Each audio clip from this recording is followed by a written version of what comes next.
पिछले वीडियो में मैंने आपको बताया था कि श्री जी की सेवा में 3 इम्पोर्टेंट चीजें क्या है, किसे ध्यान में रखना है। आज मैं आपको बताने वाला हूँ कि प्रातःकालीन श्री जी की वंदना आखिर कैसे की जाती है, कैसे हम श्री जी के शरणागत हो सकते हैं। तो सबसे पहले उपासक को ब्रह्म मुहूर्त बेला में उठना चाहिए और अपनी सैया में ही, यानी कि जिस पर आप विश्राम करते हैं उस पर ही श्री सद्गुरुदेव भगवान को मानसिक प्रणाम करके जो रसिक महापुरुष जन स्मृति में हो उनकी जय जयकार करनी चाहिए। सबसे पहले उन्हें इस तरीके से वंदना करनी चाहिए। राधे वैष्णव संप्रदाय के कर्ताचार्यो राधा मंत्रदा सद्गुरुश्च मंत्रो राधा यश सर्वात्मनैवं वंदे राधा पाद पदम प्रदानम प्रेमानंदोत पुलकित गात्रो विद्युद्वार आदर्शम कांति राधा कृष्ण मनसि ददानम वंदे हम श्री हरिवंश। इसके बाद में महाप्रभु श्री हरिवंश चंद्र जी महाराज की जय, श्री स्वामी हरिदास जी महाराज की जय, श्री हरिराम व्यास जी महाराज की जय, श्री सेवक जी महाराज की जय, श्री ध्रुवदास जी महाराज की जय, समस्त संत हरिभक्तों की जय, श्री सद्गुरुदेव भगवान की जय। इस प्रकार से जयकारे लगाने चाहिए। ये मैंने वो बताया जो रसिक संत हैं, महापुरुष जन हैं। आपके दिमाग में जो इनकी स्मृति हो आप उनके जयकारे लगा सकते हैं। इसके बाद कुछ समय मंत्र जप या नाम जप करना चाहिए। फिर उपासक को दैनिक कृत यानी कि शौच स्नान आदि से निवृत्त होकर शरीर पर सूखी रज का लेपन करना चाहिए और तत्काल ही 12 तिलक की रचना करनी चाहिए। यदि संभव ना हो तो 3 तिलक अवश्य लगाने चाहिए, एक मस्तक पर, दूसरा कंठ यानी गले पर, तीसरा वक्षस्थल यानी कि सीने पर। तिलक रचना करके अपनी कुटिया में जो श्री जी की कुंज है, यानी कि जो आपने श्री जी का स्थान बनाया है जहाँ श्री जी विराजमान है, उसके पास पहुंचकर सबसे पहले अष्ट सखियों का स्मरण करके उनकी जय जयकार करनी चाहिए। ललता विशाखा चंपक चित्रा तुंग विद्यारंग देवी इंदुलेखा हरि सखी सुदेवी सकल युति हित सेवी, यानी कि श्री ललता जू की जय, श्री विशाखा जू की जय, श्री चंपकलता जू की जय, श्री चित्रा जू की जय, श्री तुंग विद्या जू की जय, श्री रंग देवी जू की जय, श्री इंदुलेखा जू की जय, श्री सुदेवी जू की जय। अष्ट सखियों को प्रणाम करके फिर श्री हित सजनी जू को इस भूतल पर श्री वृंदावन विहारिणी और बिहारी जू के नित्य रास विलास का अनुभव कराने के लिए श्री हरिवंश चंद्र जू के रूप में प्रकट हुई। उपासक को सेवा आरंभ करने से पूर्व सर्वप्रथम उनको नमस्कार करना चाहिए। किस तरीके से करना है सुनिए। नमो नमो जय श्री हरिवंश रसिक अनन्य वेणुकुल मंडल लीला मान सरोवर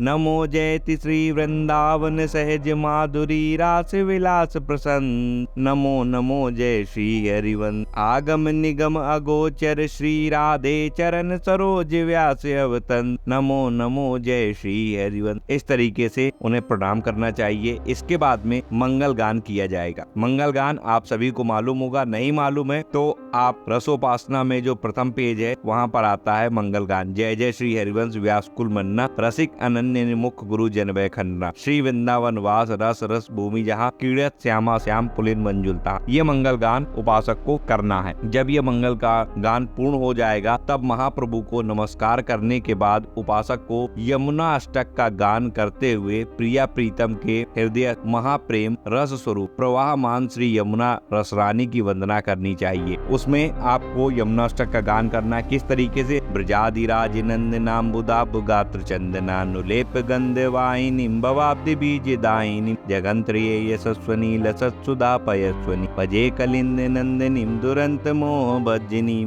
रसे कसीम राधिका पदाब्ज भक्ति साधिकाम तदंग राग पंज प्रभाति पुंज मंजुलाम सरोचि शाति शोभताम कृताम जनादि गंजना भजे कलिंद नंदिनी दुरंत मोह भजनी।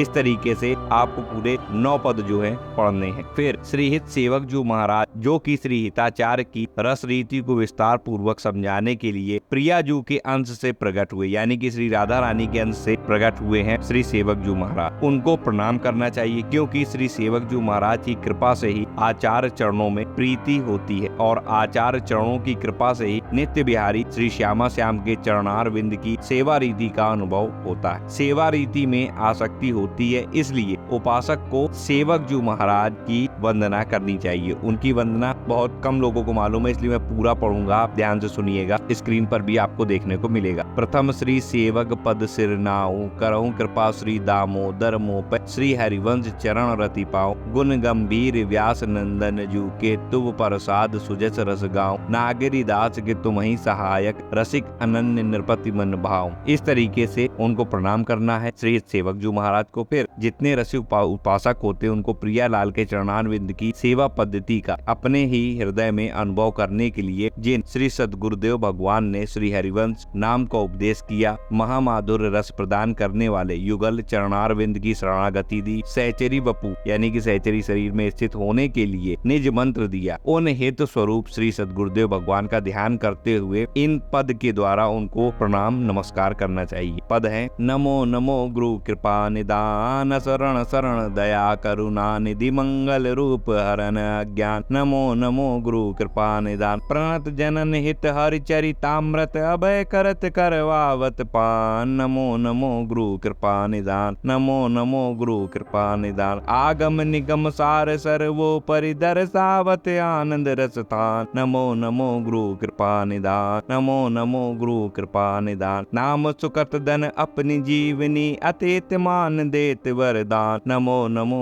गुरु कृपा निदान, नमो नमो गुरु कृपा निदान वृंदावन हित बलिपद पावन भक्ति प्रकाशित जो जगबान, नमो नमो गुरु कृपा निदान, नमो नमो गुरु कृपा निदान। तो कुछ इस प्रकार श्री जी के जो उपासक है उन्हें प्रातःकालीन वंदना करनी चाहिए। जो रसिक उपासक के पद पर चल रहे हैं उन्हें इस प्रकार से प्रातःकालीन जो है वंदना करनी चाहिए अपने आचार्य की, अपने गुरुदेव की। जानकारी अच्छी लगी वीडियो को लाइक करिए, चैनल पर नए सब्सक्राइब कर लीजिए, कमेंट में जय श्री राधे जरूर लिखिए। मिलता हूं अगले वीडियो में नई जानकारी के साथ, तब तक राधा वल्लभ श्री हित हरिवंश।